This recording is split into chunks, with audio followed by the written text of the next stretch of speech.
A man in Ohio inherited $400,000 when his father passed. 11 months later, it was gone.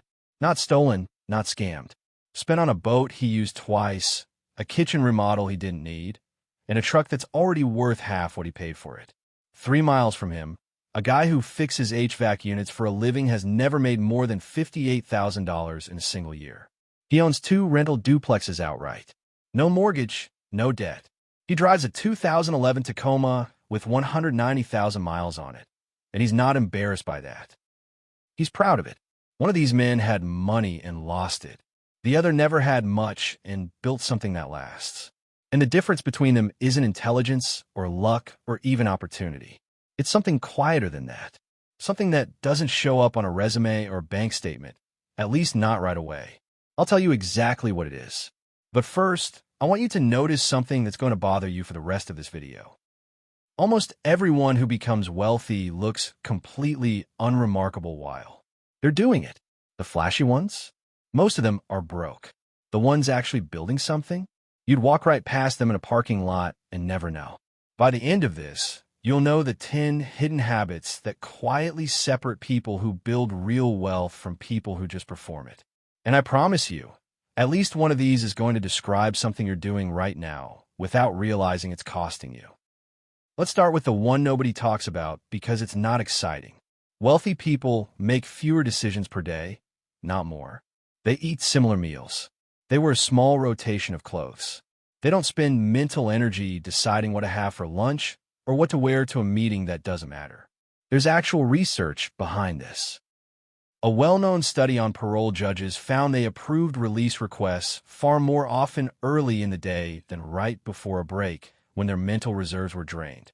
Same judges, same case files, just less decision fuel left in the tank. Wealthy people protect that fuel like it's currency because it is. Second, they track money before it even exists. Before a paycheck lands, they already know where every dollar is assigned. Not out of anxiety, out of habit, the same way a pilot runs a checklist before the plane ever leaves the ground. Most people check their balance to find out what they can afford today. People who build wealth check it to confirm what they already decided last week. Now, here's where it gets personal, because habit 3 is the one that actually rewired how I think about money, and it came from a guy named Malik. Malik was 31, worked in logistics, made decent money, did everything the internet told him to do, no debt, index funds, a budget spreadsheet he never opened, and he was still stuck. Not drowning, just stuck. Year after year watching his savings account barely move. Then he came across a line in Atomic Habits that stopped him cold. You don't rise to the level of your goals, you fall to the level of your systems. He didn't need a bigger goal. He needed to remove the moment where he had to decide anything. So he automated 24% of every paycheck the day it landed. Before he could see it, before he could talk himself out of it. 18 months later, without one dramatic win, he had more saved than the previous 5 years combined. That's the third habit. They automate the boring part, so willpower is never required. Wealthy people don't have superhuman discipline. They just build a life where discipline almost never gets tested. Stay with me, because habit 4 is the one most people get exactly backwards, and it's quietly bleeding them dry. They buy the asset before they buy the comfort. The person performing wealth buys the car first, the house first, the vacation first, and hopes the income eventually catches up to the lifestyle. The person actually building it buys the thing that pays them first and lets the comfort follow later.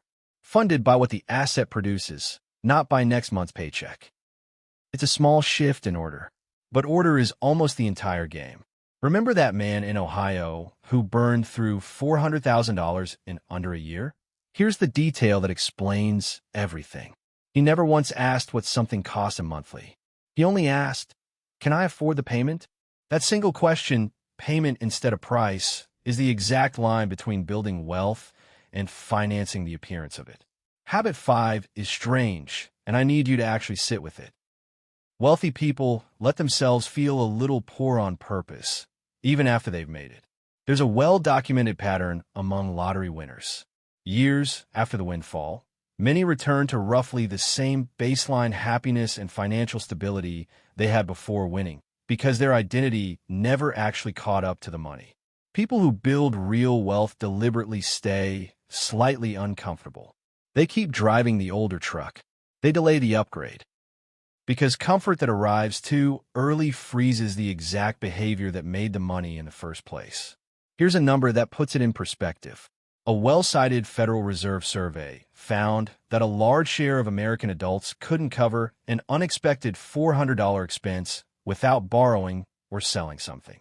In plenty of those cases, income was never actually the problem. Comfort arrived faster than identity did, and the two things don't automatically line up just because a bigger number hits the account. If any of these have hit you already, drop a comment telling me which number. I read every single one, and it tells me exactly what to make next. Habit 6. They ask a completely different question at dinner. Most people ask, "What do you do?" Wealthy people ask, "What are you working on?" One question is about identity. The other is about direction. Listen closely at your next family gathering. You'll hear immediately who's still coasting on a job title and who's still quietly building something underneath it. Habit 7. They treat their body like their first business asset. Sleep, movement, food, not for how they look, for how they perform. A depleted brain makes worse decisions and takes worse risks every single time. You cannot out-earn chronic exhaustion, no matter how talented you are. Every genuinely wealthy person I've studied protects sleep the way most people protect a paycheck. Habit 8. They choose rooms where they feel slightly behind, never rooms where they're the most impressive person in it. Being the smartest guy at the table feels good. It also costs you a fortune because you stop learning the moment you feel comfortable. People who build wealth pick friction on purpose. There's a contractor I heard about through a friend of a friend. Never met him, but the story stuck with me. Late 40s, ran a small crew, nothing glamorous. Every year, he drove 4 hours to a conference full of guys running companies 10 times the size of his. He didn't speak much at those events. He mostly listened, took notes, felt slightly out of his depth the entire weekend. Within 6 years, his revenue had grown, past every contractor he used to compete with locally.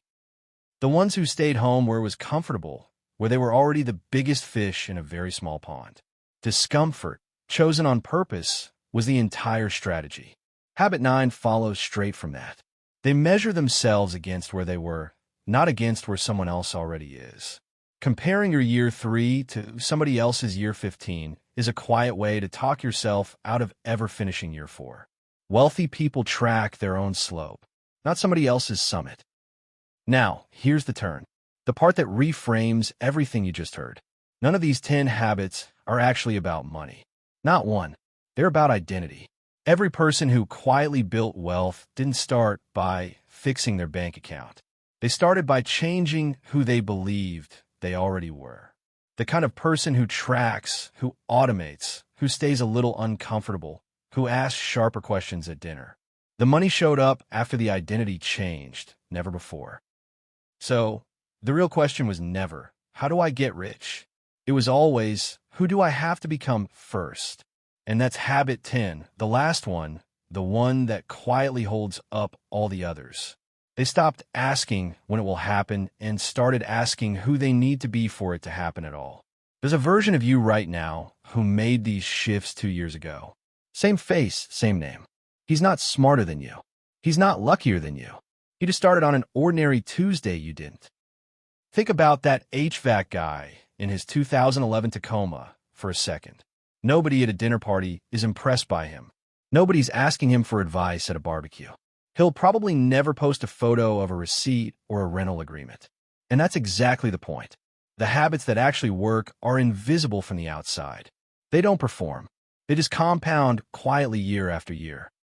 Until one day, the guy nobody noticed owns 2 properties outright, and the guy everyone envied is back to asking his parents for a loan.